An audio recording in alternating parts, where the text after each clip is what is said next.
de tu casa y con esas hermosas imágenes, damos paso a un tema que es muy importante, muy serio, y no vamos a hablar del suicidio como tal, sino de la resiliencia, una palabra que a mí me encanta, que la pude vivir y que realmente es lo que nos hace ser más humanos, más conscientes. Entonces, para eso saludamos a la psicóloga clínica María Emma Martínez. Bienvenida a mi parque, qué delicia poderte y qué dicha poderte tener acá en vivo y en directo para hablar de ese tema, porque eres una persona a la cual admiro mucho por tu proceso de vida y además por la forma en la que expresas un tema tan duro y tan fuerte como este.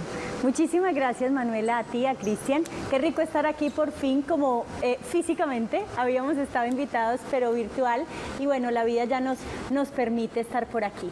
Muchísimas gracias por esta invitación y bueno, hoy es un día bien especial porque es un día que conmemora la vida, más bien, diría yo. Entonces hay que mirarlo desde ahí y eso es muy importante. María Emma, muchísimas gracias de nuevo por asistir y quisiera preguntarte algo, y es que ahora precisamente esa palabra se puso muy de moda, afortunadamente, porque la damos resiliencia, pero ¿en qué momento yo hablo de que una persona es resiliente? Porque digamos que hechos victimizadores todos tenemos en nuestra vida, pero ¿cómo identificar realmente que pude salir, que me reinventé, que digamos tengo una mirada distinta a esa vida que de pronto estaba llevando? Muy bien, la palabra reinventar, Cristian, ahora ya nos tiene súper saturados a todos. Yo más bien hablo de resignificar, ¿listo? Hablo de redireccionar las situaciones de la vida y aprender de las cosas de la vida. ¿Cuándo sé en qué momento soy resiliente? Cuando definitivamente genero un aprendizaje de esa situación. Cuando salgo de la victimización, porque ¿qué pasa con las personas que no son resilientes? Las personas que no son resilientes se victimizan ante la vida, sienten que la vida está como en contra de ellos. Las personas que no son resilientes o que no han desarrollado su resiliencia son supremamente psicorrígidos, no permiten fluir ante la vida, tienen baja tolerancia a la frustración y tienen muy poca tolerancia a los cambios de las situaciones. Entonces, ¿cómo sé que estoy desarrollando mi resiliencia?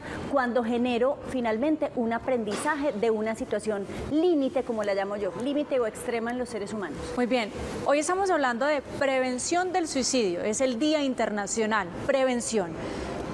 Y hay que entender, y yo quisiera que nos explicaras, porque muchos nos podríamos estar preguntando, y eso es una historia y un mundo, cada uno lo tiene, y es, ¿por qué la gente se suicida? ¿Por qué pasa eso? Esa es la pregunta que más me hacen, la pregunta del millón. La pregunta del millón, la pregunta me hacen. Digamos que yo podría decir que eso es multifactorial.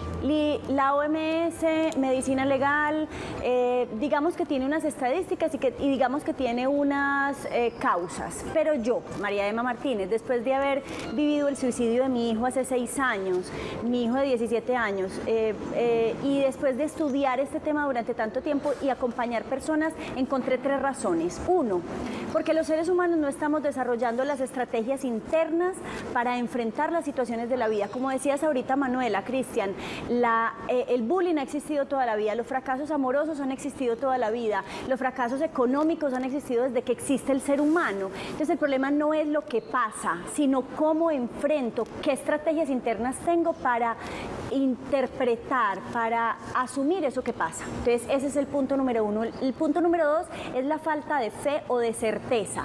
No quiero hablar de religión, pero sí de la falta de certeza de que la vida tiene sentido, ¿cierto? Porque se pierde ese sentido de la vida.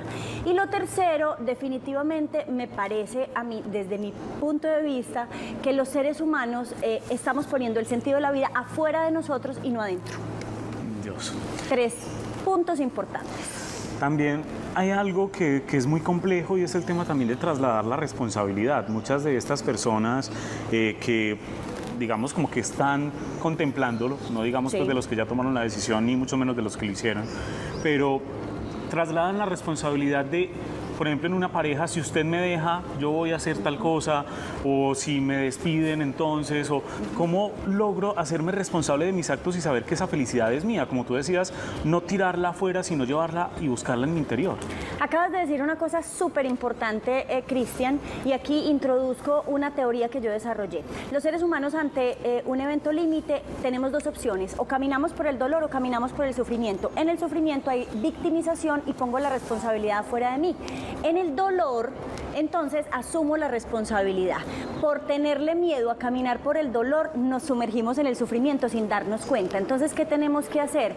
Aprender a amar ese dolor y a entender que me duele en tanto soy ser humano, deje de huirle al dolor, acepte su dolor y bueno, para eso hay muchos mecanismos, psicoterapia, bueno, en fin, libros, en fin, ¿cierto? Yo te voy a hacer dos preguntas, una regresando a lo que decías con lo del primer punto de no tenemos herramientas y es, o sea, todos pasamos por diferentes situaciones y no siempre es que tengamos que tener las herramientas listas, ya las tengo y llegó la situación y ya, supe actuar, ¿cierto? Sino identificar que tengo una situación y buscar el camino para tener esa herramienta, ¿cierto? Entonces, ojo, porque muchos dirán como que es que yo no tengo ni idea, entonces pues no tengo cómo solucionar. Y que a todos no nos funciona lo mismo. Exacto, y no a todos nos funciona lo mismo. Un punto súper clave en esto.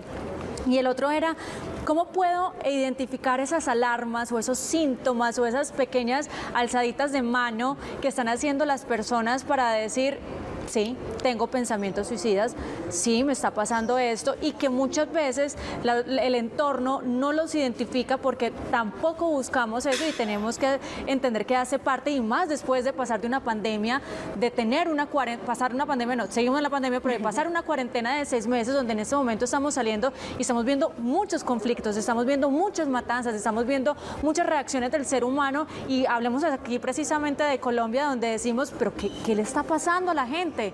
Entonces, ¿cuáles son esas alarmas que podemos identificar? Muy bien. Y ahí haces una introducción súper importante, Manuela. Yo antes estaba perdida y no sabía que estaba perdida. Luego, seguía perdida, pero ya por lo menos sabía que estaba perdida. Okay. Entonces, es muy importante, si las personas que están alrededor identifican en mí cambios de comportamiento brusco, despedidas inusuales, de pronto frases acompañadas de mensajes que tienen que ver como con la vida no tiene sentido, esto para qué, ya no quiero seguir viviendo, ahí hay que poner una alerta, ¿cierto? Y hay que sentarnos a hablar del tema. Es importante que hablemos de los temas.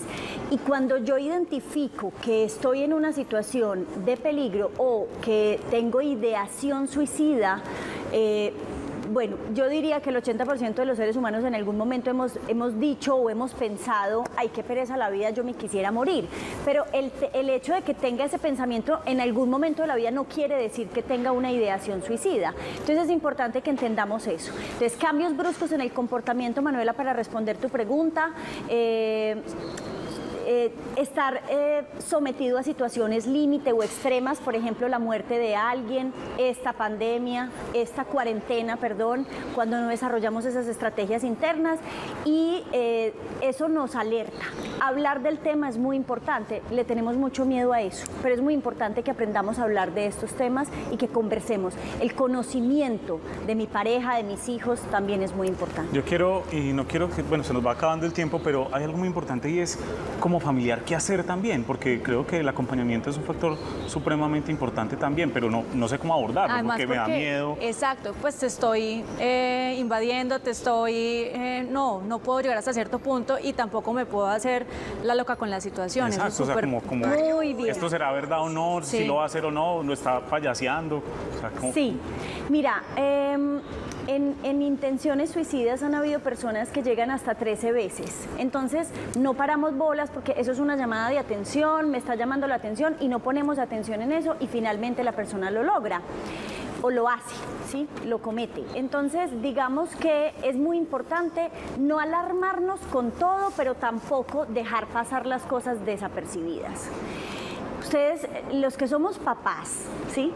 Cuando teníamos los niños pequeñitos, los obligábamos a lavarse los dientes y a ellos no les gustaba que uno les lavara los dientes y se ponían furiosos con uno, ¿cierto? Entonces, yo prefiero pecar por exceso que por defecto.